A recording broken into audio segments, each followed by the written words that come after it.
예, 안녕하세요. 동구인문대학이 항상 이 강연의 시작에 앞서서 방금처럼 이렇게 늘 음악과 이게 함께하는 게 참 좋은 것 같습니다.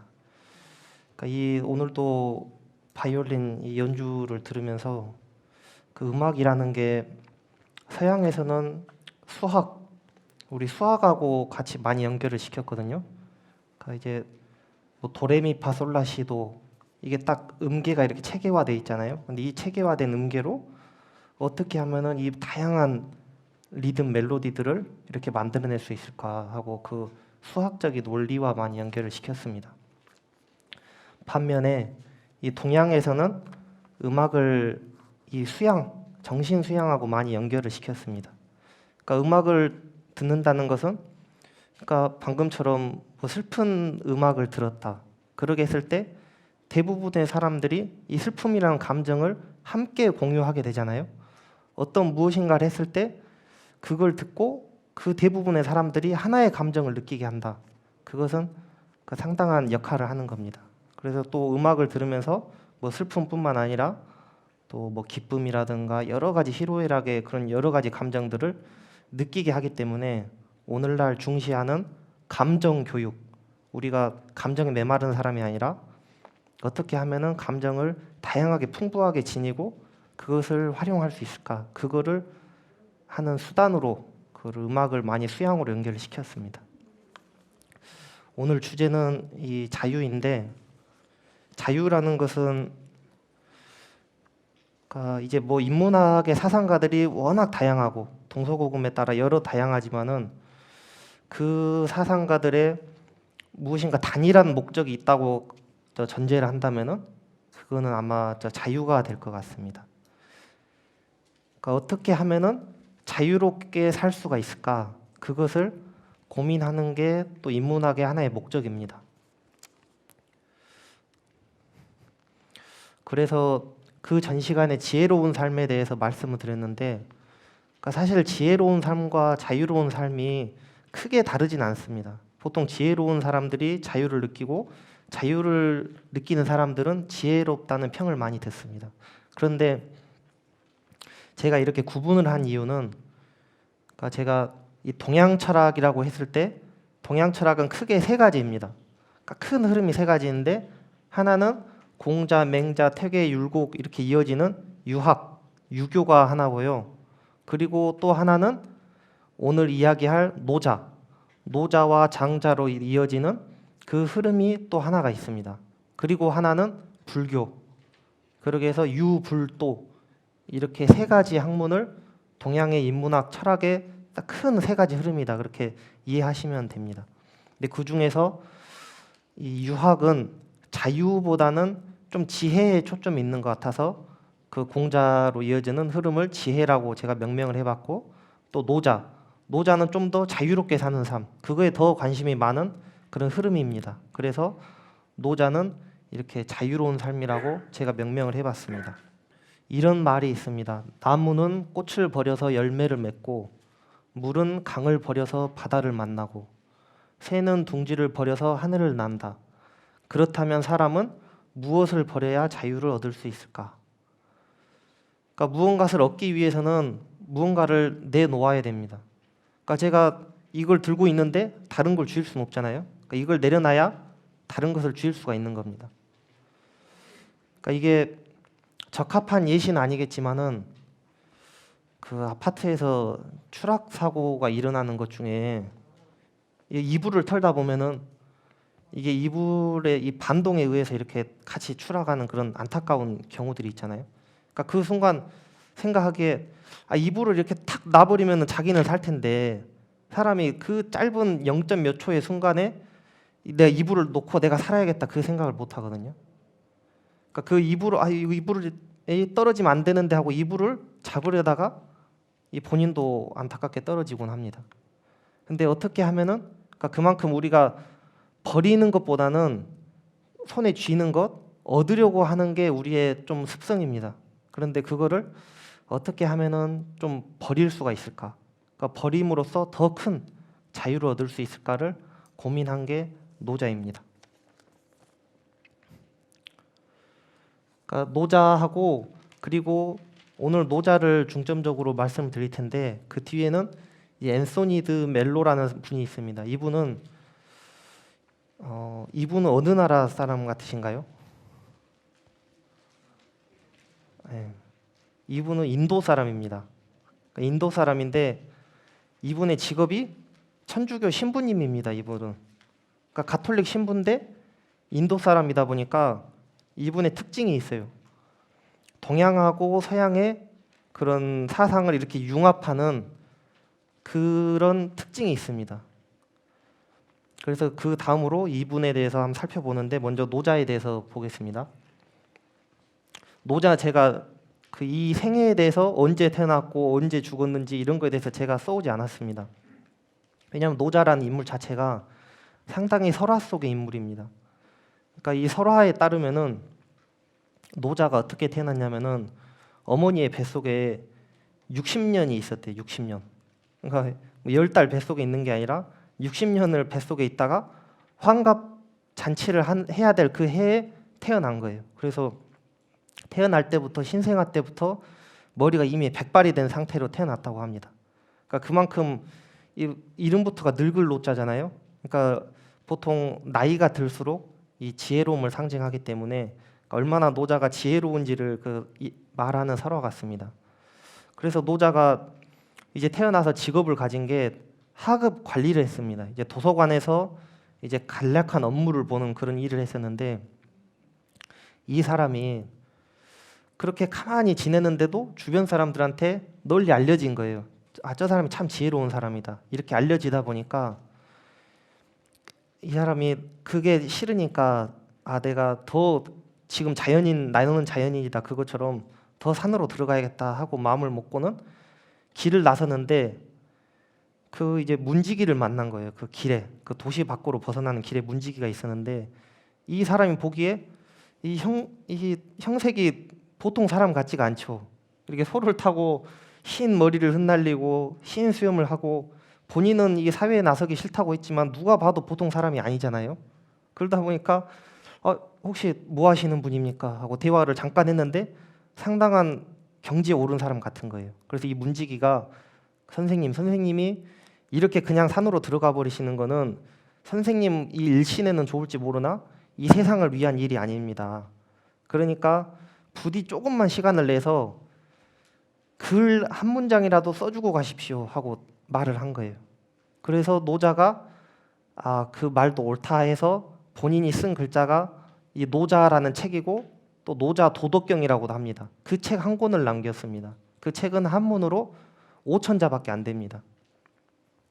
그러니까 5천자면은 5천자를 총 81장으로 나누거든요. 그러니까 81편인데 그냥 내용을 이해하지 않고 눈으로만 읽는다 하면은 몇 시간이면은 충분히 읽을 수 있는 그 정도 분량입니다. 근데 그 아주 짧은 책 하나가 소책자 하나가 그 공자와 맞먹는 아주 큰 사상의 흐름을 형성을 합니다. 이게 우리 동아시아 한중일뿐만 아니라 이제 현대 서양 철학에서도 노자에 대해서 상당히 주목을 합니다. 그래서 독일의 하이데거라고 이 서양 철학에서 상당한 영향력이 있는 그 분으로 뽑히는 사람이 있거든요. 근데 그 하이데거도 말년에 이 노자를 붙들고 살았습니다. 그러니까 서양 철학을 깊이 공부한 사람도 마지막에 이 노자에 이게 전념을 했고 또 우리가 익히 알고 있는 대문호라고 하죠. 톨스토이는 이 노자를 러시아어로 번역을 한 사람입니다.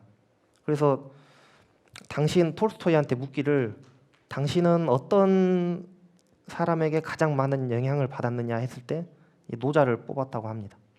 그렇다면 노자는 과연 어떤 이야기를 했을까? 어떻게 하면은 우리가 자유로워질 수 있을까에 대해서 이야기했는지 한번 살펴보겠습니다. 이게 그 말씀드린 오천자의 첫 문장입니다. 이게 도가도 비상도 명가명 비상명이라고 이 한문이 원문이 그렇거든요. 혹시 이 말을 그 전에도 들어본 분이 계실까요?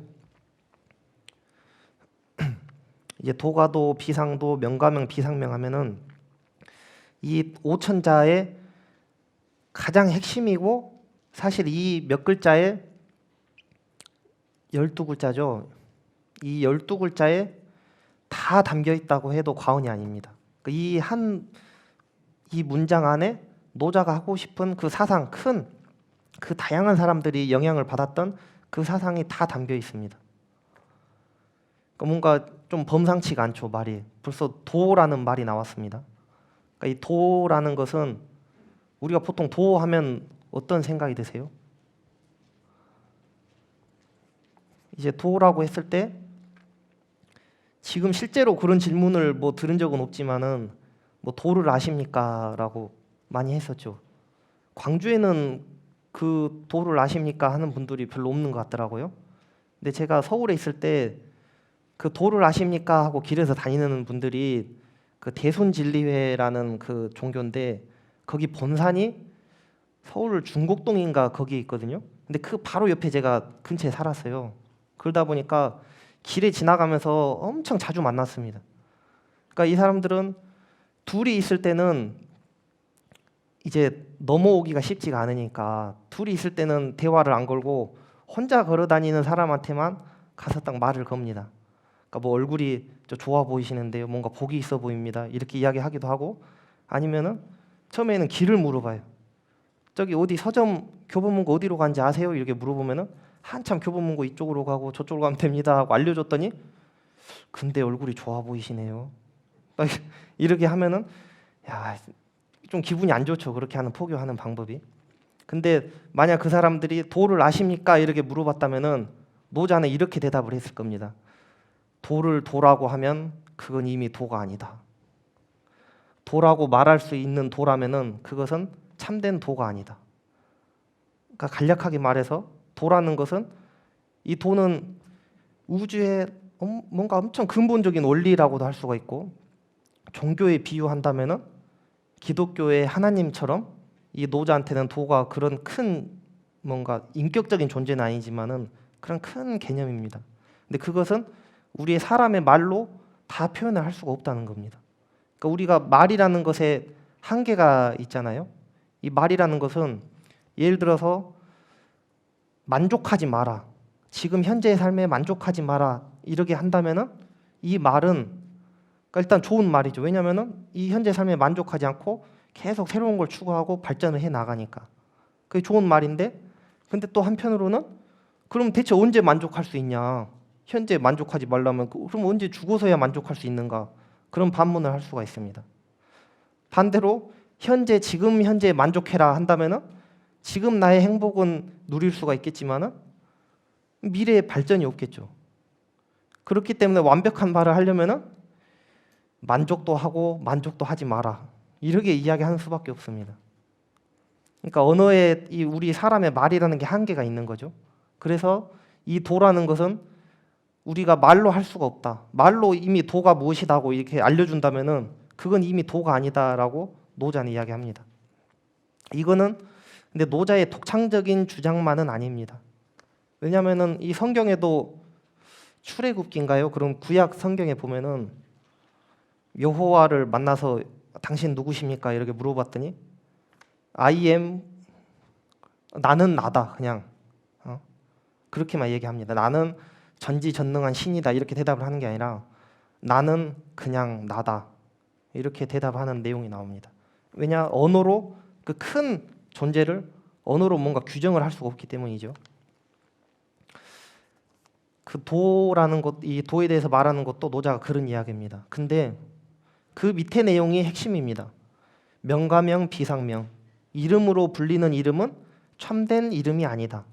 그러니까 노자가 말하고자 하는 바는 큰 형이상학적인 도뿐만 아니라 우리 개별적인 우리 존재, 저나 여기 계신 여러분들이나 이 한 사람 한 사람도 말로 다 규정을 할 수가 없다는 겁니다. 그러니까 이 집에서 예를 들어서 이 한 사람이 있다고 했을 때 이 사람은 집에서는 누군가의 아빠이기도 하고 또 누군가의 아들이기도 하고 또 뭐 직장에 가면은 뭐 직장에 그런 뭐 직급을 가지고 있는 그 사람이기도 하고 또 이 사람은 외국으로 나갔을 때는 그 사람은 한국인이기도 하고 그러니까 다 무슨 규정들이 있습니다. 그러니까 그렇다면은 이 사람이 아빠다 했을 때는 뭐가 요구되냐면은 아빠답게 살아야 된다 하는 게 요구가 되고, 이 사람이 아들이다 그러면은 아들다워야 된다 이런 게 있어야 되고, 뭐 남자다워야 된다, 뭐 직장에서는 뭐 또 회사원답게 행동해야 된다, 뭐 여러 가지 규정이 있겠죠. 그러니까 우리가 이 사람은 아빠다 하는 이렇게 규정을 하는 순간, 이름을 짓는 순간, 아빠하고 부르는 순간 이 사람은 아빠의 역할을 우리가 주는 겁니다. 이 역할을 하십시오 이렇게 의미를 주는 겁니다. 그런데 그러니까 노자는 근데 그걸 이야기하는 겁니다. 아빠로 살고 아들로 살고 회사원으로 살다가 그러다가 언제 정작 너답게 살래? 너 삶은 언제 살래? 그러니까 아빠로서의 삶, 뭐 아들로서의 삶 이런 삶들 다 버리고, 그러니까 물론 역할을 방기하라는 게 아니라 그것보다 더 중요한 나 자신으로서 사는 것, 그게 중요하다는 걸 이야기하는 겁니다. 그러니까 아빠라고 우리가 부르지만은 아빠는 진짜 아빠가 아니다.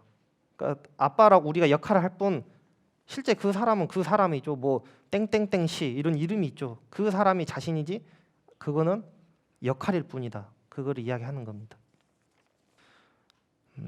그리고 제가 제목을 동조하지 말 것 이렇게 또 적어왔습니다. 이거는 그러니까 세상 사람들이 모두 아름답다고 하는 것을 아름다운 것으로 알면 이는 추하다. 세상 사람들이 모두 좋다고 하는 것을 좋은 것으로 알면 이는 좋지 않다. 이것도 말이 좀 특이하죠. 그러니까 노자는 자꾸 이 역설이 많습니다. 도인데 도가 아니다. 좋은 것인데 좋은 것이 아니다. 막 이런 말들이 많습니다. 근데 이 뜻은 그러니까 우리가 무언가를 예를 들어서 연예인이 아름답다, 뭔가 저런 식의 뭐 옷이 아름답다 이렇게 규정을 했을 때 그러니까 대부분의 사람들은 그거를 아름답다고 여기거든요. 왜냐하면 대부분의 사람들이 남들도 그렇게 생각을 하니까. 그런데 노자는 이렇게 말하는 겁니다. 남들이 아름답다고 해서 나도 그것이 아름답구나 하고 그냥 따라가면은 그거는 추한 거다. 그건 진짜 아름다운 것이 아니다. 사람들이 다 좋다고 해서 그럼 좋은 것이니까 나도 좋겠네 하고 하면은 그거는 좋지 않은 거다. 그걸 이야기하는 겁니다. 그러니까 남들이 한다고 해서 그걸 동조하지 말고 정말 내가 좋아하는 것이 무엇인지, 내가 정말 아름답다고 여기는 것이 무엇인지를 그것을 알아야 된다라고 노자가 이야기하는 겁니다. 왜냐하면은 이 아름답다 좋다 하는 것은 노자가 보기에 이 절대적으로 정해진 게 아니거든요. 그러니까 옛날 시대에는 보면은 우리 뭐 미인상 이런 거 보면은 그 일제 강점기 때 같은 경우에는 이 조선 한말에서 이제 조선이 막 끝났을 때다 보니까 조선 사람들이 살아 있을 때잖아요. 일제 강점기 때는. 근데 보면은 그때는 이제 사진기가 있다 보니까 사진이 남아 있습니다. 그 시절의 인물들은. 근데 보면은 이 책으로 읽을 때는 그 조선 최고의 미인 이렇게 나와요. 그래서 그 사람은 일제 강점기 당시 조선 팔도의 최고의 미인이었다. 그 우리 글만 봤다면 이 사람이 정말 내가 지금 생각하는 연예인처럼 미인이겠구나 하고 생각을 하지만은 그 흑백 사진을 보면은 오늘날 기준에서 전혀 그 미인이 아니거든요. 그러니까 그것처럼 근데 그 당시에는 그게 미의 기준이었던 거죠. 그러니까 우리가 당장 북한만 봐도 좀 우리 옛날 사람들이 그러잖아요. 70년대, 80년대 그때 같다고 북한이. 그러니까 북한에서랑 우리나라도 당장에 같은 민족이라고 하지만 이 사회가 다르다 보니까 미의 기준도 다릅니다. 그것처럼 미의 기준이나 뭔가 좋음의 기준이나 이런 게 항상 변하기 때문에 뭐 남들이 좋다 해서 따라가지 마라. 오히려 남들은 아니다고 해도 내가 주장하는 것이 맞을 수 있다. 그거를 노자가 이야기하는 겁니다. 이제 노자가 천지자연은 장구하다 이렇게 이야기했습니다. 천지자연이 장구할 수 있는 것은 길게 오래가는 것은 그 자신을 살리려고 하지 않기 때문이다. 그러므로 오래 살 수가 있다. 이 자연이라는 게 인간은 아주 짧은 생을 살지만 천지자연이라는 것은 계속 흘러가잖아요. 물론 영원한 것은 아니지만은 아주 상당히 오랜 시간 장구하게 흘러갑니다. 근데 그게 노자가 보기에는 뭔가를 하려는 의식이 없기 때문에 우리처럼 막 인위적으로 막 좋은 거 먹고 뭐 하고 이런 게 아니라 그냥 자연스럽게 쭉 흘러가기 때문에 천지가 오래 간다는 겁니다. 그러니까 노자는 자연스러움, 그러니까 자연스럽게 사는 것을 중시하거든요. 그래서 성인은 이상적인 인간이죠. 성인은 이러한 자연의 이치를 본받아 자신을 내세우지 않는다. 그러나 오히려 앞서게 된다. 자신을 도외시하지만 오히려 자신이 보존된다. 혹시 교회를 다니시는 분들은 그 예수님 말씀을 떠올렸을 수도 있습니다. 앞에 가장 아래에 처하기 때문에 가장 위에 올라간다. 이제 그런 이야기를 하잖아요. 그러니까 노자도 이제 비슷한 이야기를 하는데 이게 단순히 겸손하게 살라 그 뜻이 아닙니다. 그러니까 자신을 내세우지 말고 그냥 가장 밑으로 처하라는 게 그냥 남들을 또 높이고 나는 그냥 겸손하게 없는 듯 살아라 그 뜻이 아닙니다. 그러니까 노자라는 책이 역설적으로 이 처세술로 많이 사용이 되거든요. 그러니까 이 한비자라고 이런 좀 처세에 대해서 이야기를 하는 사람인데, 그러니까 이게 어찌 보면은 그런 뭐라 해야 될까, 좀 자기계발 같은, 오늘날로 보면 자기계발서라고 할까요? 그런 걸로도 노자가 많이 사용이 됩니다. 왜냐하면 이런 문장 때문이거든요. 그러니까 최근에 연예인 중에 그 박수홍 그 사건 다들 아시죠? 박수홍이 그 형이 이제 재산을 이제 많이 그런 횡령을 했다고 이제 그 나오는데, 그 중에서 이제 사람들이 또 분노를 했던 것은 박수홍이 이제 결혼을 안 해서 자식이 없다 보니까 이 늦은 나이까지 이제 자식이 없다 보니까 박수홍 형의 아들, 그러니까 박수홍의 조카가 뭐 그랬다 그러잖아요. 아, 삼촌 죽으면은 삼촌 유산 다 내 거다 이렇게 이야기했다 그러잖아요. 이게 만약 박수홍이 정말 결혼을 안 하고 자식을 안 낳고 살면은 죽을 때 유산을 제일 가까운 친척이 조카니까 아마 조카한테 주겠죠.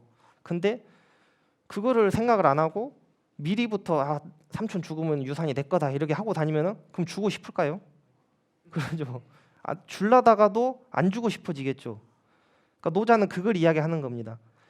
저 사람을 내가 막 욕심을 부려서 내가 앞에 서겠습니다 하고 내가 높은 자리로 가겠다 하고 이렇게 내세우는 사람이라면은 사람 심리가 그 사람을 앞에 세우고 싶지 않아 합니다. 그러니까 욕심이 없어 보이고 정말 자기의 개인적인 욕심 없이 그냥 자기 자리에 묵묵히 있는 사람처럼 보일 때, 아래에 처한 것처럼 보일 때 오히려 그 사람을 우리가 이렇게 올리거든요. 그러니까 자기가 욕심을 부려서 올라가는 방법은 이 정치로 따지면 쿠데타, 자기가 억지로 올라가는 것, 그것이 아닌 이상 정말 가장 좋은 이렇게 올라가는 방법은 남들이 이렇게 올라가십시오 하고 좋은 자리를 맡으십시오 하고 올리는 거잖아요. 그러니까 노자는 그런 이야기를 하는 겁니다. 오히려 자기가 가장 아래에 처하는 것처럼 보이기 때문에 모든 사람들이 이 사람은 오히려 위로 올라가야 될 사람이다 이렇게 숭상을 한다는 겁니다. 그러니까 이것은 자기의 뭔가 개인적인 남들을 밟고 올라가고 싶다 이런 식의 사적인 기준이나 의욕을 버린 것처럼 보이기 때문에 가능하다. 그래서 오히려 자신의 꿈을 완성할 수 있다. 그러니까 보면 어찌 보면 엄청 전략적이죠. 그러니까 자기를 완성하기 위해서 내 꿈은 위로 올라가는 것이다. 그 꿈을 완성하기 위해서 오히려 가장 낮은 자리에 처한다는 겁니다. 그럴 때 남들이 이렇게 떠받쳐 준다는 거죠.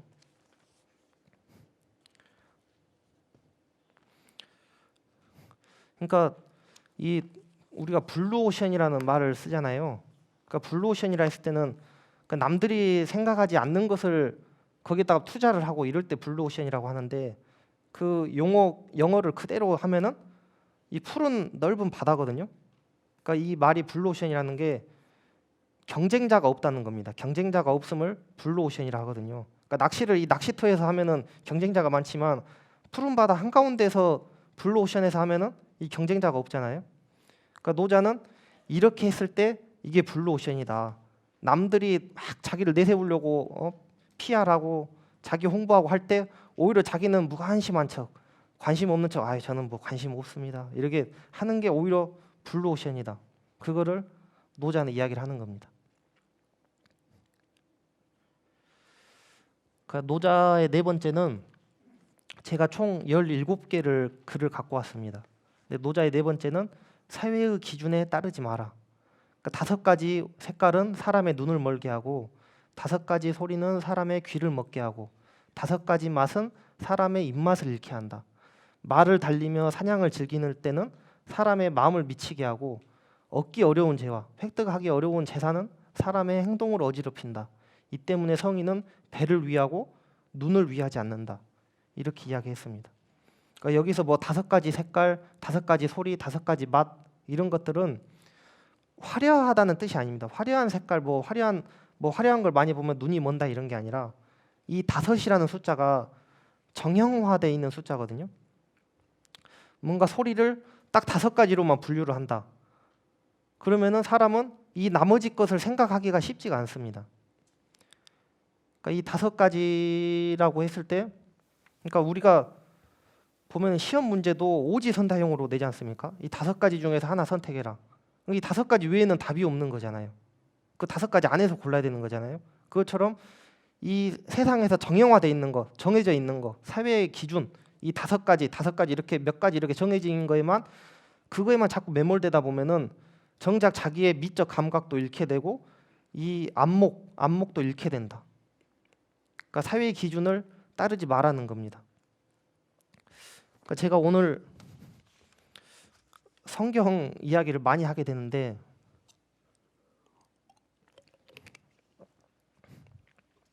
혹시 교회나 성당 다니시는 분 있으세요? 생각보다 많이 안 계시네요. 그러니까 뭐 제가 이 종교를 이야기하는 게 뭐 어떤 특정 종교를 홍보하거나 이래서는 아닙니다. 그러니까 이제 이 노자 같은 경우에 이제 여러 가지 이제 서양 사상하고 맞닿는 점들이 많이 있거든요. 근데 이 사회의 기준이라는 게, 그러니까 저는 성경 읽으면서 이 부분에서 참 이 탁월하다고 느끼는 게 예수님이 그 당시에 이 사람들이 그 간통한 여자는 저 돌로 쳐서 죽여라는 법이 그 당시에 유대인 법에 있습니다. 그러니까 불륜을 저지르면은 남자는 냅두고 여자는 돌로 때려 죽여야 된다. 이 법이 정해져 있는 거예요. 그래서 그 실제 여성이 있었어요. 이게 간통을 한 여성이 있는데 그 여성을 예수님 앞에 이렇게 딱 들이맵니다. 이 여자는 죽여야 됩니까? 말아야 됩니까? 돌로 쳐야 됩니까? 말아야 됩니까? 이렇게 물어보잖아요. 그때 이제 예수님 입장에서는 엄청 곤란한 상황인 거죠. 그러니까 이게 율법에는 돌로 쳐서 죽여라 했으니까 그러니까 법에 따르면 돌로 쳐 죽여야 되는데, 근데 본인이 항상 말한 거는 원수도 사랑하라고 했고 이런 비폭력에 대해서 이야기했는데, 그렇다 해서 돌로 죽이면 안 된다 이렇게 했을 때는 그럼 그 사람들 입장에서는 당신은 법을 어겼네 이렇게 또 끌고 갈 거 아니에요. 그러니까 선택지를 2가지를 준 거죠. 그 사람이 이 사람을 데리고 오면서 예수에게 선택지를 2개를 준 겁니다. 돌로 쳐서 죽여라, 돌로 쳐서 죽이지 마라. 이 둘 중 하나를 선택하시오. 이렇게 그 기준을 2가지를 제시를 한 겁니다. 근데 이건 함정이죠. 2가지 중 어떤 걸 선택해도 하나는 법을 어긴 꼴이 되고 하나는 자기의 말을 위반하는 꼴이 되고, 엄청 뭘 해도 곤란한 상황이거든요. 근데 정말 재치 있게 대답을 하잖아요. 예수님이 뭐라고 하죠? 죄 없는 사람이 돌로 때려라. 그러니까 돌로 때리라는 거거든요. 그러니까 법을 어긴 건 아니잖아요. 돌로 때리라고 했으니까. 그런데 단서를 달잖아요. 죄 없는 사람이 때려라. 근데 세상에 죄 없는 사람 없지 않습니까? 그러니까 결론은 때리지 말란데, 근데 형식은 말은 때리라고 돼 있고, 그러니까 그 2가지를 다 벗어난 거죠. 그러니까 2가지 이 사회의 기준을 이렇게 2가지를 들이맨 건데 이 2가지 선택지를 다 이렇게 논파를 해버리는 겁니다. 그러니까 성인들은 보면은 우리는 이렇게 정해진 기준에 많이 따라가게 되는데 그분들은 이 기준을 이렇게 넘나듭니다. 그러니까 노자도 이제 그런 이야기를 하는 겁니다. 이 기준에 따르지 마라. 그래서 마지막에 배를 위하고 눈을 위하지 않는다 했는데 이거는 비유입니다. 그러니까 배는 나의 내면, 그러니까 나의 욕망, 내가 정말 하고 싶은 거를 배라 상징을 하고, 눈은 이렇게 바깥을 보는 감각 기관이잖아요. 그러니까 눈은 타인의 욕망, 사회가 정해진 기준, 그런 걸 보는 게 눈이고, 나의 욕망, 내가 정말 하고 싶은 꿈, 이거를 배를 상징합니다. 그래서 성인은 나의 욕망, 내가 정말 하고 싶은 꿈, 배를 위하지 타인의 사회의 기준, 눈을 위하지 않는다. 이렇게 이야기합니다.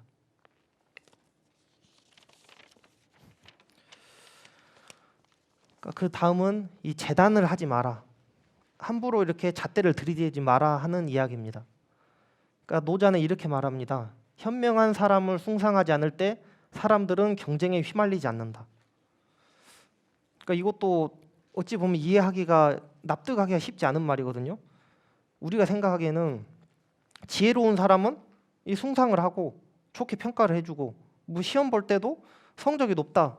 그 사람은 이게 좋은 자리에 올리고 이게 당연한 이치 같은데 근데 노자는 그러게 하지 말라고 합니다.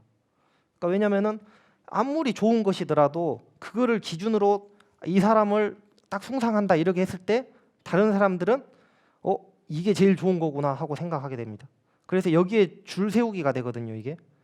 그러니까 현명함, 지혜로움 이렇게 딱 세우면은 사람들이 이 사람이 인정을 받는구나. 그렇다면은 나도 이 사람처럼 살아야겠다 하면서 이 사람 1, 이 사람 2, 이 사람 3 하면서 그냥 복제품들이 이렇게 나오게 된다는 겁니다. 그리고 그 사람들이 뭘 가지고 싸우냐?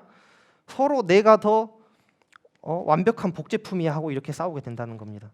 그 사이에 그 경쟁을 하는 동안 정작 자기 자신이 뭘 좋아하느냐 그거는 사라져 버리게 된다는 거죠. 그러니까 아무리 좋은 거라도 그걸로 줄 세우기를 하지 마라. 그걸 줄 세우면은 이 경쟁만 하게 될 뿐이다. 그러니까 오늘날 우리 교육 같은 걸 봐도 그러겠죠. 그래서 마지막에 그래서 성인의 정치는 백성의 마음은 텅 비우게 하고 그 배를 채워주고 그 뼈대를 강하게 한다. 그러니까 이 아까 말씀드린 것처럼 배, 뼈대 이런 게 자신의 욕망에 충실하도록 자신의 꿈에 충실하도록 만든다. 그 이야기를 하는 겁니다. 우리가 교육을 할 때도 또 아까도 저거 이제 설문조사를 했을 때 부모 교육 같은 거를 해주면 좋겠다 이렇게 그 이야기가 나왔었는데 노자도 이 교육 서적으로도 많이 읽힙니다. 노자가. 그러니까 옛날 이 교육은 이 획일화시키는 교육이죠. 너는 이런 사람이 돼. 너는 이렇게 해 하고 이렇게 기준을 제시해 주는 교육인데 노자는 그 기준을 세우지 마라. 그게 아무리 좋은 기준이라도 이순신 세종대왕이더라도 그 기준 들이대지 마라. 왜냐하면 그 애가 어떤 애인지를 먼저 아는 게 중요하고 그 애의 꿈을 키워주는 게 중요하니까 또 이 기준을 들이댔을 때는 어떻게 되냐면요. 이게 정말 이 아들이 뭔가 과학자로서 상당히 소질이 있는 아이다. 그런데 만약 부모가 밥 먹다가 너 과학자 해야 된다 이야기하고 또 화장실 갈 때 과학책은 읽고 화장실 가는 거지 이렇게 하고 뭐 차에 탔을 때도 과학책 오늘 몇 권 읽었어 이렇게 하면 그 애가 과학자가 되고 싶을까요? 그거는 오히려 노자가 봤을 때 꿈을 이렇게 밟게 된다는 겁니다. 그러니까 단순히 이렇게 하는 게 도덕적이다 아니다 이런 이야기를 하는 게 아니라 노자는 상당히 현실적인 이야기를 하는 겁니다. 남들이 해 하면은 하기 싫어지는 게 사람의 본성이기 때문에 그렇게 하라 이렇게 하지 말라는 겁니다. 그리고 노자는 이 도덕, 윤리, 도덕의 노예가 되지 말라고 이야기를 합니다. 큰 도, 우리가 맨 처음에 도를 봤죠. 큰 도가 무너져서 어짐, 의로움 이런 도덕이 생기고 또 가정이 화목하지 못하니까 효도, 자애로움 이런 관념이 생겨나고 또 국가가 혼란하니까 충신이 있게 된다. 그러니까 우리가 생각했을 때 임진왜란 우리 한반도 역사에서 엄청 위기의 순간이었죠. 근데 그 위기의 순간에 보면은 정말 이 불세출의 영웅들이 다 탄생을 하거든요.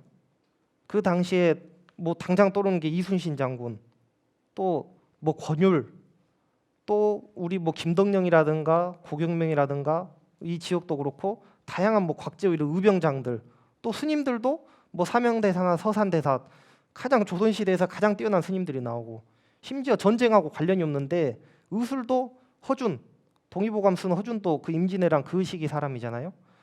또 우리가 제일 글씨 잘 쓰는 사람 누구를 뽑죠? 우리나라에서? 한석봉도 임진왜란 때 사람입니다. 그럼 우리는 이렇게 생각할 수가 있거든요. 아니 그렇게 뛰어난 인재들이 많았는데 왜 그렇게 임진왜란이 날 정도로 다 이렇게 무방비 상태고 사회가 엉망이었지? 이렇게 생각을 합니다. 근데 노자는 반대라는 거죠. 국가가 혼란하기 때문에 오히려 충신이 생긴다.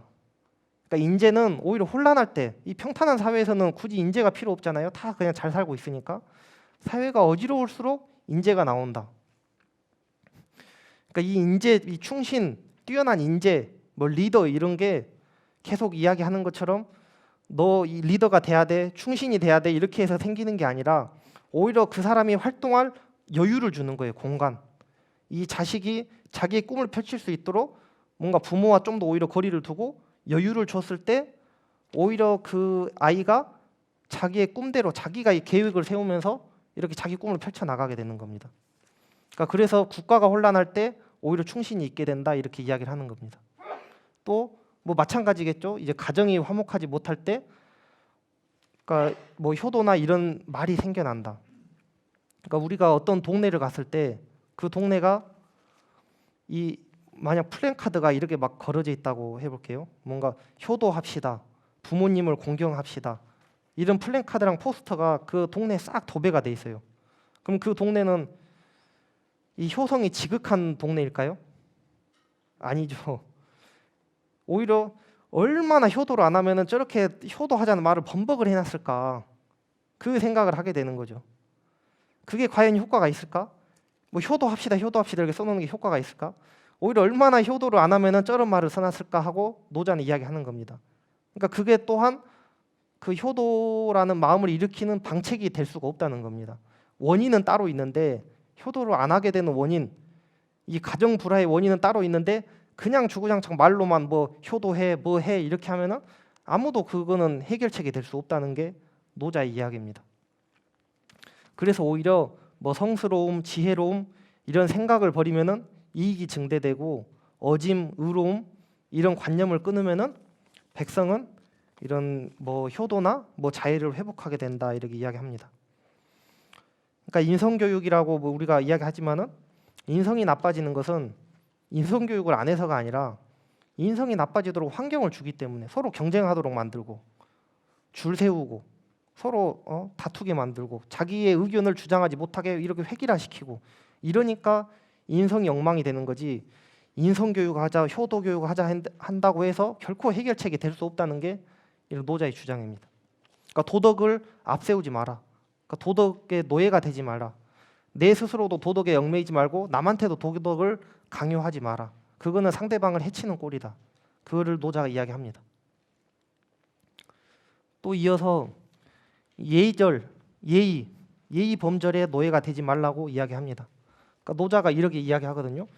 예하고 대답하는 것과 그래 하고 대답하는 것이 뭐 얼마나 차이가 있냐.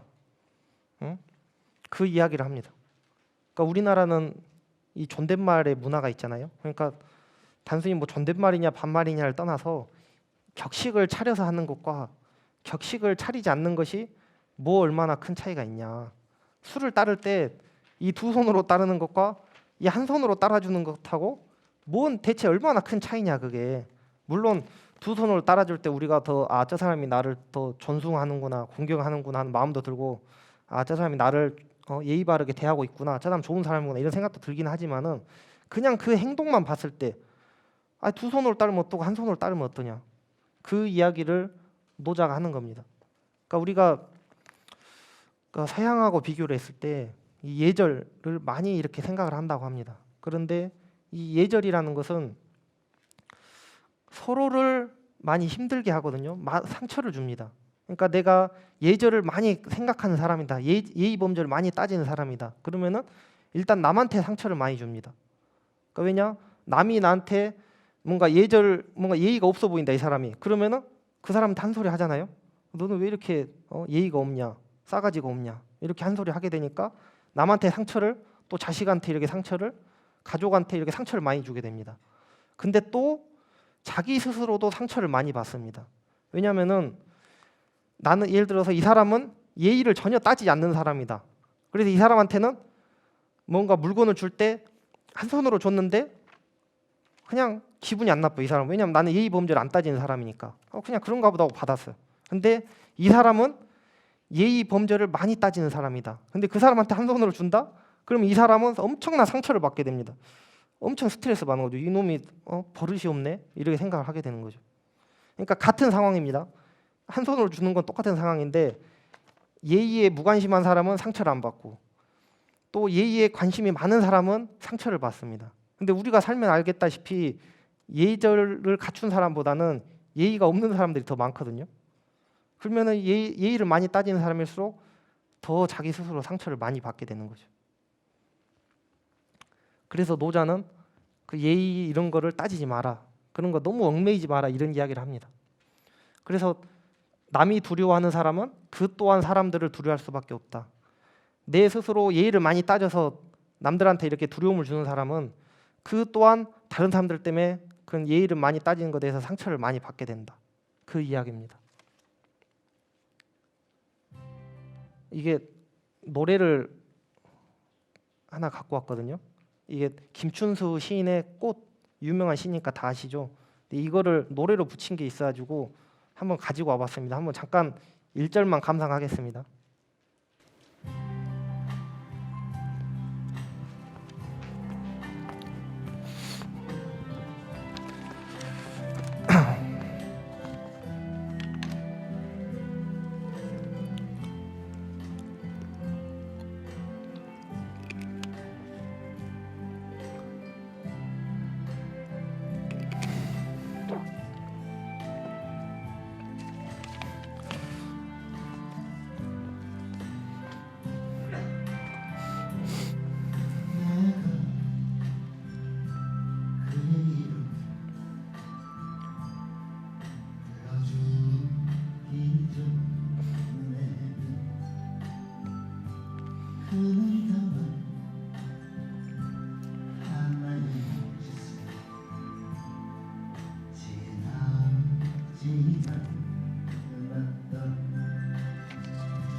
이 시가 많이 아마 보신 분들 많이 보셨을 겁니다. 이 김춘수 시인의 유명한 그 꽃이라는 시죠.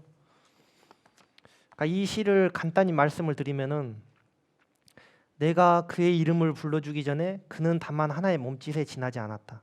이 꽃에 비유를 해보는 거예요. 이 꽃이라는 우리가 생각이 없이 그냥 잡초, 풀, 이 풀이 있으면은 우리는 그냥 이게 있는지도 모르고 지나가잖아요. 여러분들이 아마 오늘 동구 인문대학에 오실 때에도 길에 이 핀 꽃은 아니더라도 풀 이런 걸 아마 많이 지나쳐 왔을 겁니다. 아마 지나오면서 여기에 풀이 자랐네 하고 생각하시는 분들은 거의 없을 거예요. 그러니까 하나의 그냥 몸짓, 아무 의미 없는 존재에 지나지 않는 거죠. 그런데 내가 그것에 이름을 붙여주었을 때, 만약 우리 집 앞에 있는 잡초가 있는데 이 잡초에다가 뭐 사랑하고 이렇게 사랑이다 이렇게 이름을 우리가 붙여준다. 그러면 그 순간부터 이 풀은 더 이상 잡초가 아니라 나한테 아주 소중한 의미 있는 존재가 된다는 겁니다. 그는 나에게로 와서 꽃이 되었다. 이 잡초였는데 이 잡초에다가 내가 꽃 이렇게 이름을 붙여주면은 그건 나에게로 와서 아주 소중한 게 되는 겁니다. 우리가 이름을 딱 그렇게 붙이잖아요. 사랑이 이렇게 꽃에다 이름 붙이는 순간 우리가 출퇴근을 하면서 항상 이게 신경이 쓰입니다. 우리가 이미 한번 관심을 줬기 때문에. 그러니까 그 전과는 의미가 달라진다는 거죠. 마치 그것처럼 내가 그의 이름을 불러준 것처럼 나의 이 빛깔과 향기에 알맞은, 나한테 나의 스타일에 알맞은 그런 이름을 나한테 불러다오. 나도 그에게로 가서 꽃이 되고 싶다. 우리들은 모두 무엇인가가 되고 싶다. 나는 너에게, 너는 나에게 잊혀지지 않는 하나의 눈짓, 하나의 의미가 되고 싶다. 그러니까 아주 아름다운 시입니다. 그런데 노자는 앞에 이렇게 계속 보셔서 알겠지만은 이것과 반대되는 이야기를 하는 겁니다. 노자는. 그러니까 이것도 물론 훌륭한 이야기죠. 저도 이 시를 좋아하지만은 노자는 맨 처음부터 이름을 붙이지 말라 그랬죠. 그러니까 김춘수하고 아주 좀 반대되는 이야기를 하는 거죠. 그러니까 이 꽃이 무슨 꽃이죠? 벚꽃이죠. 그러니까 올해는 벚꽃이 일찍 펴서 또 주말에도 비 오고 해서 일찍 져버렸는데, 그러니까 우리가 꽃 중에서도 우리가 이름을 붙여주잖아요. 다 사람 이름을 붙인 거잖아요. 무궁화꽃 이렇게 이름을 붙이면은 꽃 중에서도 뭔가 특징이 있는 꽃이 되죠. 거기다가 우리는 의미를 더 붙입니다. 우리나라의 꽃 무궁화 이렇게 이름을 붙입니다. 그럼 반대로 벚꽃은 일본 꽃, 이제 물론 뭐 벚꽃의 원산지가 뭐 제주도 왕벚꽃이다 뭐 이렇게도 이야기하지만 어쨌든 벚꽃 하면 일본이 그렇게 떠오르잖아요. 그럼 벚꽃은 일본 꽃, 일제 때 벚꽃 나무를 다 많이 심었다 이렇게 이야기하게 됩니다. 그러면 우리가 그 생각을 갖는 순간 이 벚꽃은 일본 꽃이고 일제 때 많이 심었다 이렇게 우리가 규정하고 이름을 붙이는 순간 우리가 벚꽃을 옛날처럼 이렇게 마음 편하게 감상하지 못하게 된다는 겁니다. 그러니까 노자는 이 이야기를 하는 겁니다. 무궁화꽃, 벚꽃 이름 붙여주는 것도 좋아. 그것도 좋은데 그것도 그냥 내두는 것도 좋아. 우리가 무궁화꽃은 우리나라 꽃, 저건 일본 꽃 이렇게 하지 말고 그냥 그 있는 자체로 즐기면 얼마나 더 좋겠어?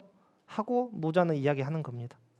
그래서 노자랑은 이제 반대되는 이야기인데 이제 오히려 비교를 했을 때 그게 더 명확하게 드러나잖아요. 그래서 한번 또 분위기 전환 삼아서 가지고 왔습니다. 노래는 좀 괜찮은가요? 이 김춘수 꽃을 노래로 만든 게 두 개가 있더라고요. 하나는 10대, 20대 아주 젊은 사람이 발라드로 이렇게 만든 노래가 있고, 이거는 좀 살짝 트로트풍이죠. 네, 트로트풍으로 갖고 왔습니다. 이게 가수가 정의송인가 그러더라고요. 그래서 노자는 이렇게 또 이야기합니다. 총에 칭찬을 받거나 혹은 욕을 먹거나 그럴 때 모두 깜짝 놀란 듯이 해라. 그걸 조심해라. 그러니까 영국의 그 세계대전 그 당시에 수상을 지냈던 처칠 그 사람이 이런 이야기를 했습니다. 그 자기한테는 내가 원하는 대로 그 사람을 만들 수 있는 방법을 가지고 있대요. 이 사람이 뭔가 성실한 성실한 사람으로 이 사람을 만들고 싶다. 그러면은 자기는 이 사람을 성실한 사람으로 만들 수가 있대요. 뭐 아까 나왔던 부모교육 이런 것도 해당되겠죠. 내 자식을 성실한 자식으로 만들고 싶다. 그러면은 자기는 성실한 자식으로 만들 수가 있대요. 그 방법이 뭐냐면은 처음 봤는데 몇 번 안 봤는데 와, 당신 참 성실한 사람이네요. 이렇게 칭찬을 해주는 거대요. 아, 참 자식이라면은 너 참 성실하다 하고 이야기를 해주는 거대요. 여러분도 아마 살면서 경험을 하셨을 겁니다. 누군가가 나한테 칭찬을 해줬을 때 당신 참 성실한 사람이네요. 이렇게 칭찬을 듣는 순간 그 순간부터 우리는 저 기대에 부합해야 된다는 그 부담감을 딱 가지게 됩니다. 저 사람이 나를 성실한 사람으로 보는데 내가 그걸 실망시키면 안 되는데 하고 자기가 가지고 있는 것보다 더 성실하게 행동하게 돼요. 당신 참 예의 바른 사람이네요. 이 한마디 들으면은 저 사람이 날 예의 바른 사람으로 생각을 해주네. 내 이 기대를 어긋나게 해서는 안 되는데 하고는 더 예의 바르게 더 행동을 하게 됩니다. 그러니까 처칠은 그렇게 사람을 이제 내가 원하는 사람으로 만든다 하더라고요. 그러니까 내가 이 사람 전혀 처음 본 사람인데도 이 사람 예의 바른 사람으로 만들고 싶다 그러면은 그냥 그 칭찬해 준다고 합니다. 당신 참 예의 바른 사람이네요. 이렇게 하면은 그 순간부터 이 사람은 예의 바른 사람이 되기 위해서 노력하게 된다는 거죠. 근데 노자는 그거를 조심하라고 하는 겁니다. 그러니까 우리가 너무 칭찬, 비난 이런 거에 너무 신경 쓰다 보면은 그 사람이 하는 칭찬에 그 노예가 된다는 거죠. 저 칭찬에 따라 살게 되고 이 뭐 욕을 들으면 그 욕 안 들으려고 살게 되고 그 이야기를 하는 겁니다. 그래서 노자는 앞에까지는 이제 뭐 하지 마라 그것만 이야기했었죠. 그럼 이제 노자는 그렇다면 뭘 하라고 하냐? 타인을 아는 사람은 단지 좀 지식이 많은 사람이지만 나 자신을 아는 사람이야말로 지혜로운 사람이다. 타인을 이긴 사람은 단지 권력, 뭐 힘이 좀 센 사람이지만 나 자신을 스스로 이기는 사람이 그 사람이 정말로 강한 사람이다. 그렇게 이야기를 하거든요. 그러니까 이 나 자신을 이긴다는 게 우리가 경쟁하면 보통 시험, 뭐 고등학생들 같으면은 뭐 수능 시험, 또 뭐 취업할 때 뭐 공무원 시험이나 무슨 임용 시험, 뭐 사법고시, 행정고시 뭐 이런 시험도 그렇고 뭐 승진 시험도 그렇고 여러 가지 시험에서 우리는 보통 남과 경쟁한다 생각하잖아요. 왜냐하면 자리는 정해져 있으니까. 서울대 갈 수 있는 사람 정해져 있으니까 남들과 경쟁한다 생각하는데 상대평가라고 생각하는데 그게 정말 상대평가일까요? 남들이 몇 점을 맞든지 간에 그냥 나 혼자 다 만점 맞아버리면은 그냥 서울대 갈 수 있는 거 아닌가요? 그러니까 우리가 남들과 경쟁한다 생각하지만은 사실 나 자신과 경쟁하면은 그게 우리가 성취하는 게 훨씬 빠른 길이라는 겁니다. 남을 의식해서 얘보다 좀 더 잘해야지 이렇게 생각하는 게 아니라 나 자신하고 스스로 싸워서 나를 이기면은 그러면은 우리가 이룰 수 없는 게 없다. 상당히 많은 것을 성취할 수가 있다. 그러니까 그 사람이야말로 자신을 이기는 사람이야말로 가장 강한 사람이다. 그 이야기를 노자는 이야기합니다. 광풍, 이런 엄청난 바람, 그 바람은 계속 불지 못하고 폭우도 계속 내리지 못한다. 이렇게 발 뒤꿈치를 이렇게 들고 있는 사람은 키가 커 보이지만은 오래 서 있을 수가 없고 큰 걸음으로 걷는 사람은 빨리 가려면 이렇게 큰 걸음으로 가면 빠르겠지만 오랫동안 이렇게 걸을 수가 없다. 그러니까 이 말은 가면을 쓰고 있지 마라.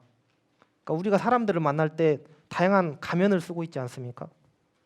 그러니까 저는 제가 이제 책을 이제 쓰고 이제 작가로 이렇게 활동을 하는데 제 주변 사람들 제가 작가인지 다 모릅니다.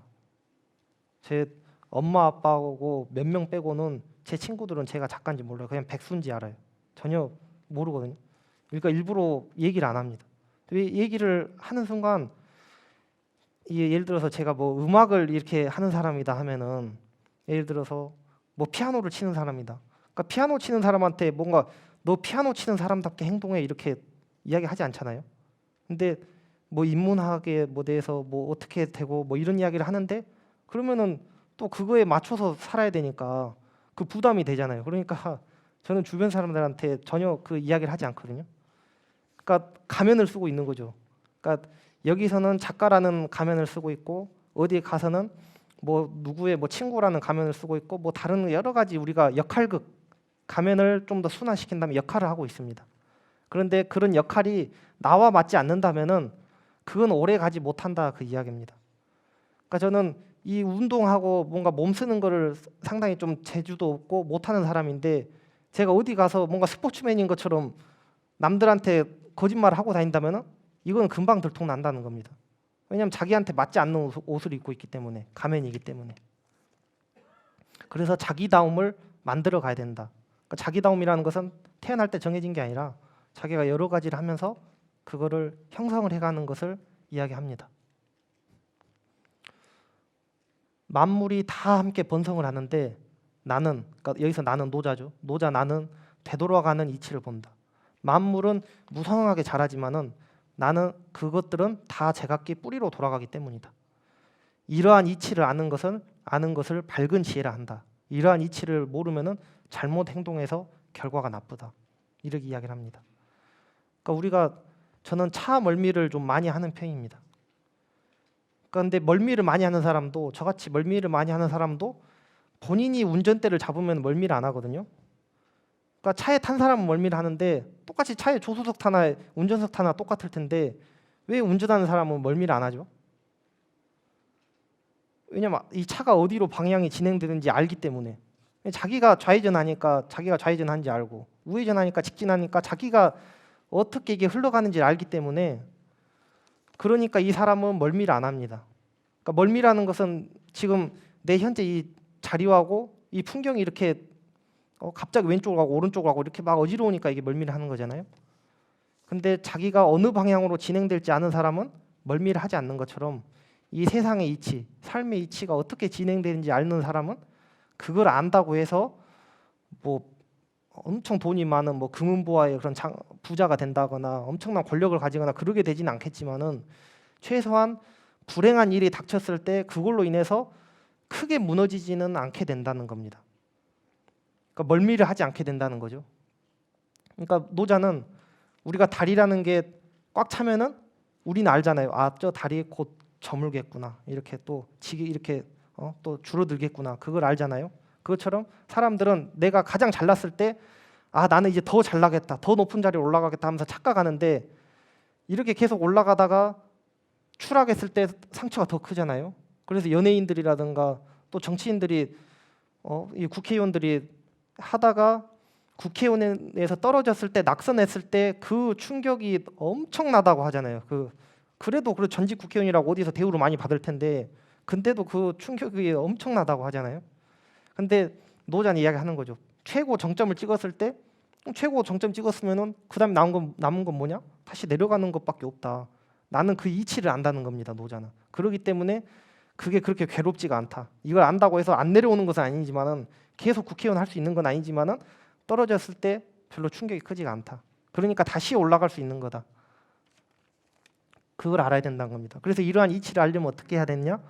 이런 뭐 고전을 읽는 것도 도움이 되고 특히 이 세상의 이치를 알기 위해서는 역사라는 게 일정한 흐름이 있잖아요. 그 반복이 되지 않습니까? 그러니까 역사를 공부하는 게 큰 도움이 된다. 이렇게 노자가 이야기합니다. 노자의 가장 유명한 말 중 하나죠. 한자로 상선약수. 보통 복덕방이나 이런 데 가면은 한자로 많이 붙어 있습니다. 상선약수. 뭐 좌우명으로도 많이 사용하는데 가장 선한 것은 물과 같다. 물은 모든 만물을 이롭게 하지만 다투지 않고 사람들이 싫어하는 곳에 처한다. 그러므로 도에 가장 가깝다. 그러니까 노자는 물을 아주 중시합니다. 그러니까 물이라는 것은 아주 부드럽잖아요. 그런데 물이 이렇게 가득 모이면 어떻게 됩니까? 물이 파괴를 못하는 게 없잖아요. 일본의 뭐 후쿠시마 지진이나 이런 거 일어나고 막 해일 일어난 거 보면은 물의 위력이 엄청 부드럽지만은 강할 때는 엄청나지 않습니까? 물이라는 게. 또 물은 이 특징이 계속 아래로 흘러갑니다. 아래로. 근데 이게 단순히 겸손하니까 물이 좋다 그게 아니라 가장 아래로 흘러가기 때문에 바다가 가장 넓은 바다일 수 있는 이유는 해발 가장 낮은 곳에 있기 때문에 바다가 높은 곳에 있으면 물이 이렇게 위로 흘러갈 수가 없잖아요. 바다는 오히려 가장 낮은 곳에 있기 때문에 모든 물이 바다로 흘러내려온다. 그것처럼 아까 처음에 말씀드린 것처럼 자기를 이렇게 높이려 하지 않고 뭔가 이렇게 낮추는 모습을 보여줬을 때 오히려 사람들의 마음을 다 얻을 수가 있다. 그런 물처럼 사는 게 중요하다. 그렇게 노자는 이야기합니다. 이제 거의 다 노자는 끝났습니다. 또 비움, 우리가 동양화했을 때는 뭐 그림도 그렇고 공백의 미학, 비워져 있는 거 이거를 많이 이야기하는데 그것도 이 노자가 유래입니다. 노자에서 처음 나온 이야기인데 우리가 이 그릇을 만든다 하면은 그릇이 쓸모가 있는 거는 이 겉에 이렇게 형태도 있지만 그 가운데가 비어 있기 때문에 그릇이 쓸모가 있는 거잖아요. 그리고 집의 방 같은 경우에도 방이 꽉 차 있으면 쓸모가 없잖아요. 방이 쓸모가 있는 거는 방이 비어 있으니까 쓸모가 있는 겁니다. 그래서 노래 중에 가시나무 내 속엔 내가 너무도 많아 당신의 쉴 자리를 뺏었네. 그 유명한 노래가 있잖아요. 자기를 내 속에 나를 너무 꽉 채우면은 내 생각으로 다 꽉 채워놓으면은 뭐가 들어올 자리가 없습니다. 남이 뭔가 좋은 조언을 해줘도 그 말도 들어오지가 않고 내가 제일 잘난 것처럼 더 발전이 없는 사람이죠. 그런데 항상 뭔가 모자르다 생각할 수도 있지만은 좀 비워뒀을 때, 그 공백을 줬을 때 그때 오히려 더 그게 쓸모가 있고 발전을 할 수 있다는 겁니다.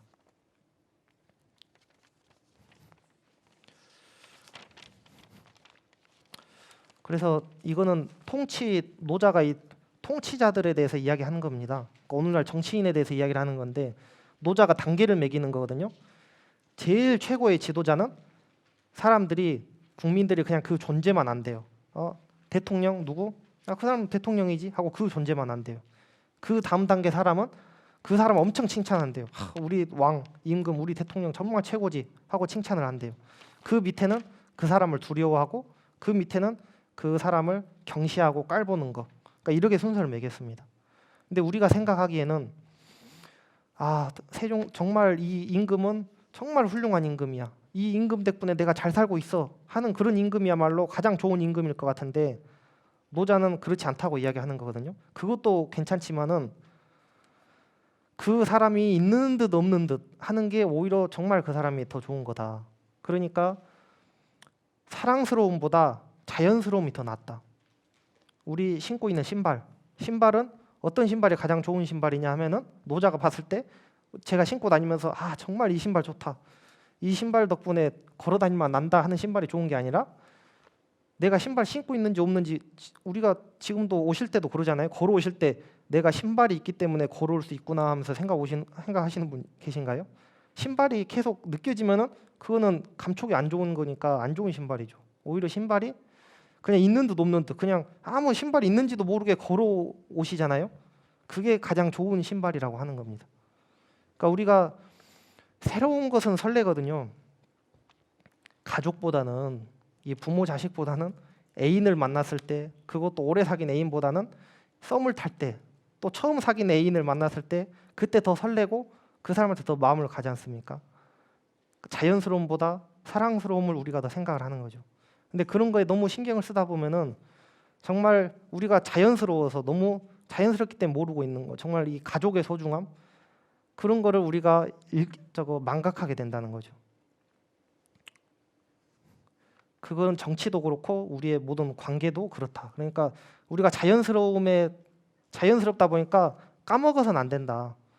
가족이 그냥 자연스럽게 가면은 그냥 밥 차려주고 가면은 그냥 잘 해주고 뭔가 뭐 청소해주고 이렇게 하니까 그냥 원래 그냥 그랬어 하고 생각을 하지만은 우리가 까먹고 있다는 거죠. 그게 자연스러움이 정말 우리한테 소중하다는 것을 그걸 잊지 말아야 된다고 이야기하는 겁니다.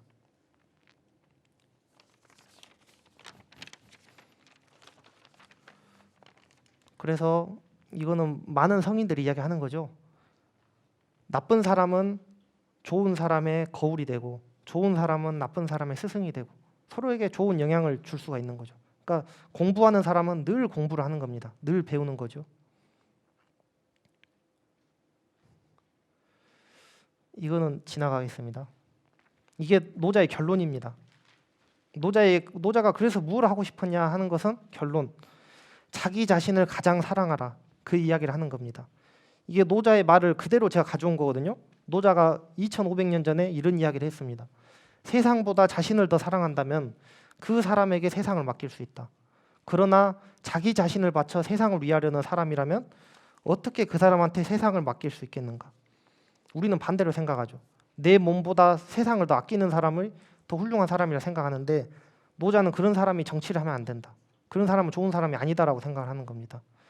이렇게 말하는 거죠. 나 자신도 사랑할 줄 모르면서 무슨 가족을 사랑하고 주위 사람을 사랑하고 나라를 사랑하겠다는 거냐. 먼저 자기 자신을 사랑할 줄 알아야 된다. 이 자기 자신을 사랑할 줄 모르면서 뭐 나라를 사랑한다, 가족을 사랑한다 하는 사람은 그것은 헛개비라는 거죠. 그러니까 자기 자신을 사랑하지 않듯이 남도 희생을 강요하게 될 가능성이 높다는 겁니다. 이 사회는 이렇게 굴러가야 돼. 이 목적을 가지고 나를 그냥 희생하는 사람이다. 그럼 자기만 희생하면 좋은데 이런 사람은 똑같이 남한테도 그 희생을 강요합니다. 너 사회가 이렇게 굴러가기 위해서 너도 뭐 내놔. 너도 희생해. 이렇게 된다는 겁니다. 그러면 그게 과연 좋은 사회냐? 그게 좋은 사회가 아니라는 거죠. 그러니까 정말 자신을 사랑하는 사람. 나를 먼저 사랑해야 남을 사랑할 수 있다. 이건 모든 관계에 해당되겠죠. 정말 먼저 내 스스로 나를 사랑하는 부모여야 자식을 정말 아껴줄 수가 있고 뭐 그런 이야기를 하는 겁니다. 이제 시간이 거의 다 되는데 뒤에 앤소니 드 멜로는 짧게 끝내겠습니다. 근데 노래를 또 하나 1절만 보고 가겠습니다.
노래 어떠신가요?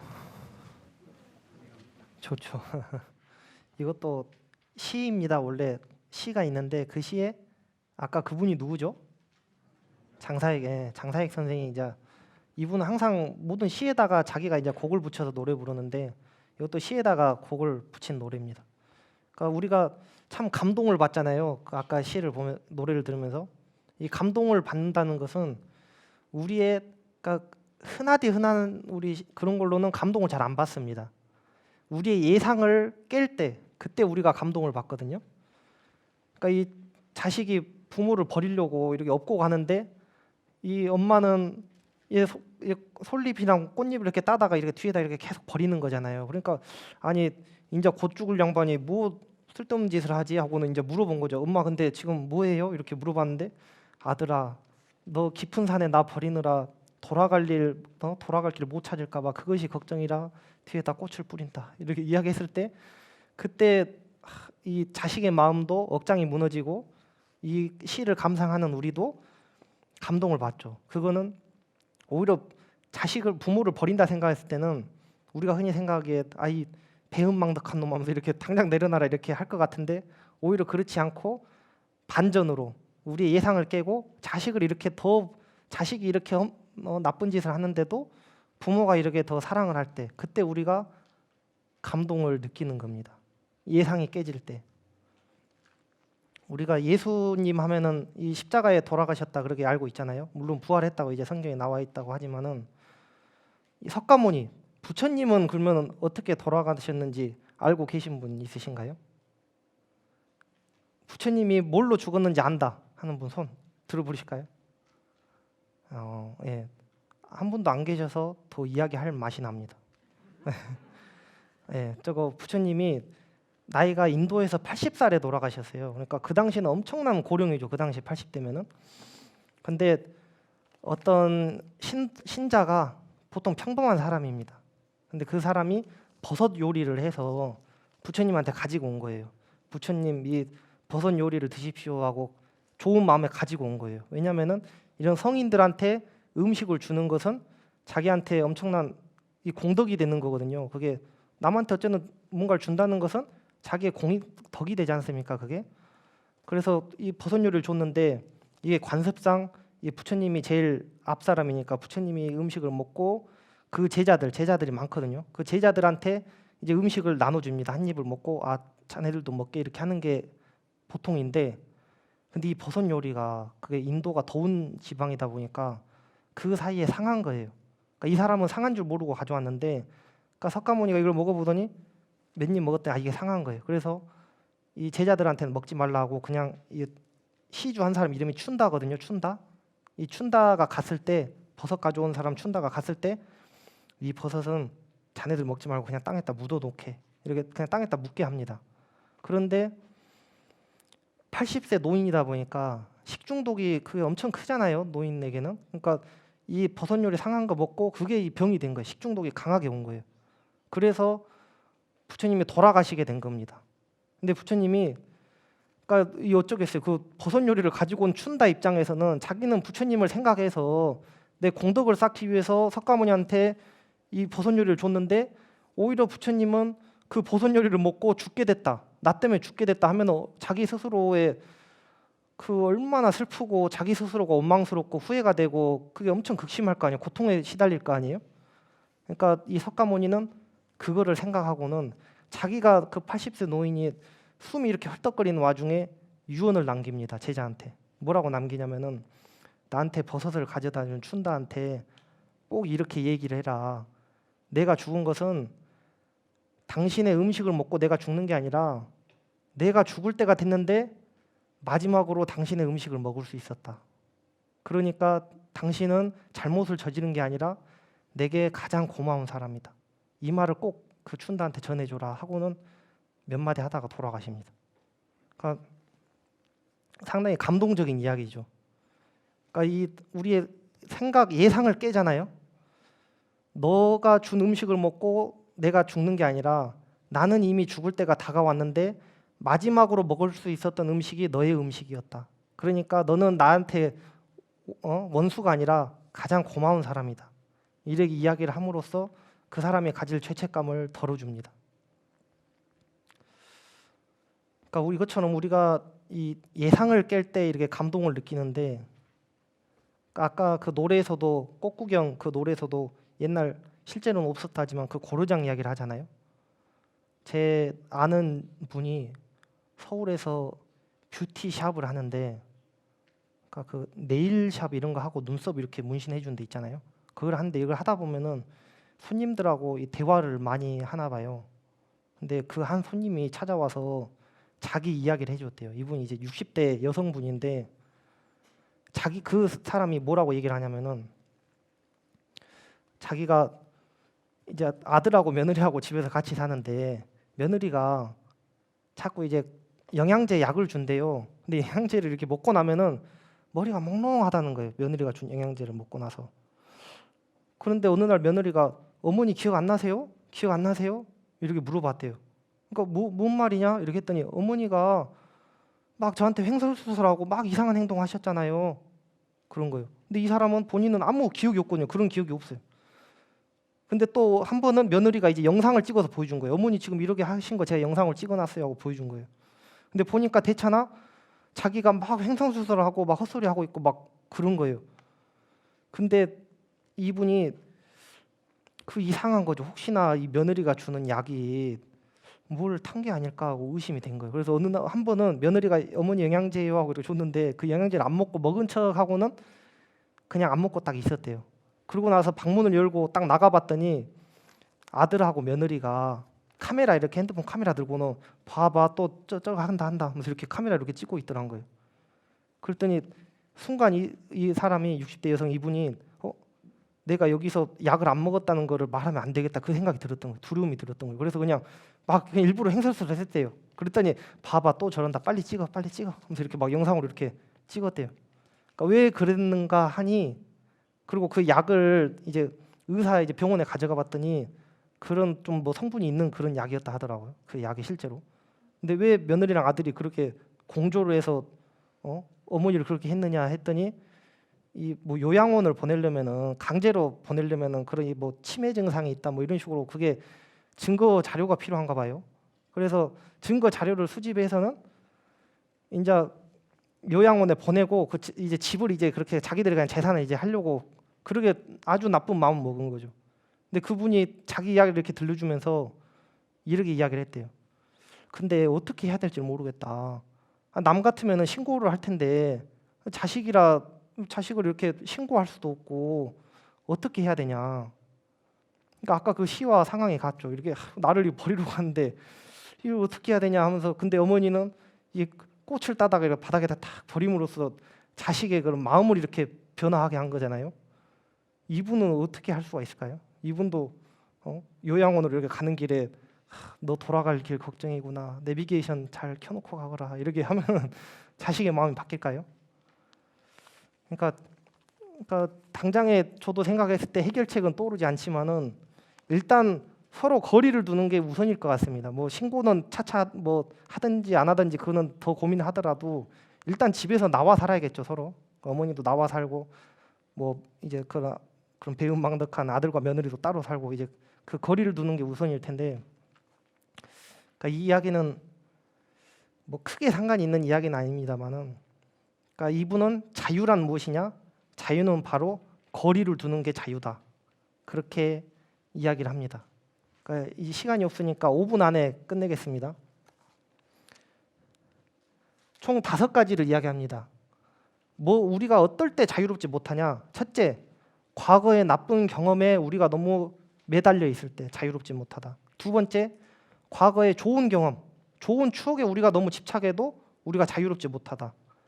그리고 세 번째, 지금 현재에 우리가 너무 집착을 해도 우리가 자유롭지 못하고, 또 미래에 대해서 우리가 너무 집착해도 자유롭지 못하다. 그리고 5번째, 감정에 우리가 너무 얽매이면은 저 자유롭지 못하다 이야기를 합니다. 그러니까 그 방법을 그렇다면 어떻게 하면 우리가 그 속박에서 벗어나서 자유로울 수 있느냐? 이거를 이 기독교의 그런 영성의 흐름과 또 동양 철학, 특히 불교 쪽에 이런 걸 명상법을 적용을 해서 이야기를 합니다. 이분이.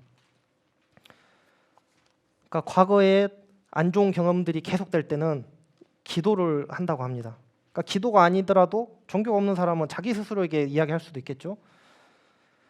앞으로는 좋은 일이 일어날 것이라고 믿는 것, 그게 나쁜 경험으로부터 벗어나는 방법이라고 이야기를 합니다. 앞으로는 달라질 거야 라는 그 믿음. 두 번째, 좋은 추억. 좋은 추억, 우리가 그냥 좋은 것 같지만은 그것도 향수병, 우리가 뭐 향수병이라고도 하죠. 그런 것으로부터도 벗어나야 된다. 어떻게 해야 되느냐? 예를 들어서 지금은 헤어졌지만 과거에 정말 아름다웠던, 나와 정말 사랑했던 사람이 있었다면은 그 사람에게 이렇게 이야기하라고 합니다. 당신을 만난, 그러니까 속으로 이야기하는 거죠. 실제 그 사람은 없으니까. 사별을 했던, 이별을 했던 그 사람에게 당신을 만난 것이 내게는 큰 행운이었습니다. 당신한테 정말 고맙습니다. 언제까지나 당신을 사랑하겠어요. 그러나 이제 잘 가시오. 난 내 길을 가야 합니다. 내가 나를 당신한테 묶어두면 오늘 현재를 사랑할 수가 없고 지금 나와 함께 있는 사람들을 사랑할 수 없을 겁니다. 그러니 이제 잘 가시오. 안녕. 하면서 자기 마음속으로 떠나보내는 거죠. 우리가 장례식을 하면은 3일을 하잖아요. 옛날에는 3년을, 실제로는 25개월인데 그렇게 25개월을 했고, 사람이 죽으면 옛날에는 지붕이나 이런 데 올라가서 복 이렇게 이야기를 합니다. 복자가 이제 돌아올 복자거든요. 그러니까 떠났는지 아는데도 돌아오세요, 돌아오세요 이렇게 하는 이유는 실제 돌아올 거라 생각해서 그렇게 하는 게 아니라 이걸 자기의 그 마음을, 추억을 떨쳐내는 거죠. 돌아오지 못한다는 걸 스스로를 더 상기시키는 겁니다. 그래서 마음을 이렇게 정리하는 것처럼 이렇게 이야기하라는 거고요. 좋은 추억에 대해서. 그게 굳이 사람이 아니더라도 청춘, 건강, 힘, 아름다움, 그 과거의 그런 보물들에 대해서도 이렇게 이야기하라는 겁니다. 너를 가질 수 있어서 참 좋았다. 너를 만난 것이 참으로 고마웠다. 하지만 이제는 헤어지자. 내 길을 계속 가야 된다. 그러니까 이렇게 하지 않으면은, 그 추억을 떨쳐버리지 못하면은 지금 눈앞에 있는 소중한 것들을 우리가 놓쳐버릴 수가 있으니까 과거에 대해서도 벗어날 때 우리가 자유롭다고 합니다. 또 미래에 대한 불안에서도 우리가 벗어나야 된다. 기도, 어떤 목사님이 한 이야기인데 100% 이루어지는 기도법이 있대요. 엄청 솔깃하겠죠. 이 기도대로 하면은 그 사람이 원하는 게 100% 이루어진다고 합니다. 근데 그 기도법이 뭐냐? 예수님처럼 기도를 하래요. 예수님이 성경에 보면은 마지막에 십자가에 못 박히시기 전에 하나님 아버지한테 이제 기도를 하는 거거든요. 아, 저는 이 십자가가 박히고 싶지 않습니다. 저도 여기를 벗어나고 싶습니다. 그렇지만 제 뜻대로 하지 말고 하나님 뜻대로 하십시오. 이렇게 기도를 하거든요. 그것처럼 기도를 하면 된대요. 제 돈을 2배로 벌게 해주십시오. 제 건강을 회복하게 해주십시오. 제 자식이 서울대 가게 해주십시오. 그러나 제 뜻대로 하지 마시고 하나님 뜻대로 하십시오. 이렇게 하면은 100% 안 이루어지는 기도가 있겠어요? 기독교인 입장에서는. 그 이야기를 하는데 마치 그것처럼 내 맡기라고 하는 겁니다. 절대자라면 절대자 신에게, 아니면 이 세상에 이치가 있다 생각하면 그 이치 도에게, 모든 미래는 당신에게 달려있음을 믿습니다. 제 꿈을 이루기 위하여 할 수 있는 일을 저는 다 하겠습니다. 그러나 결과는 당신께 맡깁니다. 우리말로 하면은 진인사 대천명 하겠습니다. 이렇게 했을 때 미래에 대한 불안에서 벗어나서 자유로울 수 있다. 또 현재에 대한 집착도 지금 우리가 인문대학으로 온다는 것은 집을 떠나서 왔다는 겁니다. 이 집에 간다는 것은 동구청을 떠나서 간다는 거거든요. 그러니까 우리가 무언가를 만난다는 것은 동시에 무언가와 이별을 한다는 겁니다. 반대로 무언가와 이별을 한다는 것은 또 새로운 것과 만나고 있는 거잖아요. 그래서 현재에 대한 집착에서도 벗어나야 되는데 이렇게 말하라고 합니다. 아, 당신은 내게 참으로 귀한 존재입니다. 나는 당신을 많이 사랑합니다. 하지만 당신이 곧 내 인생은 아닙니다. 내게는 당신과 다른 내가 살아야 할 인생이 있고 내가 걸어야 할 길이 있습니다. 그것이 무엇이든, 아무리 소중한 가족이든 애인이든 간에 내 인생이 중요하다. 그때 우리가 자유를 느낀다. 이제 마지막입니다. 마지막으로 순간의 감정과 거리두기. 근데 이거는 좀 내용이 있어서 다음번에 이제 마지막인데 다음 강의 때 이야기하도록 하겠습니다. 예.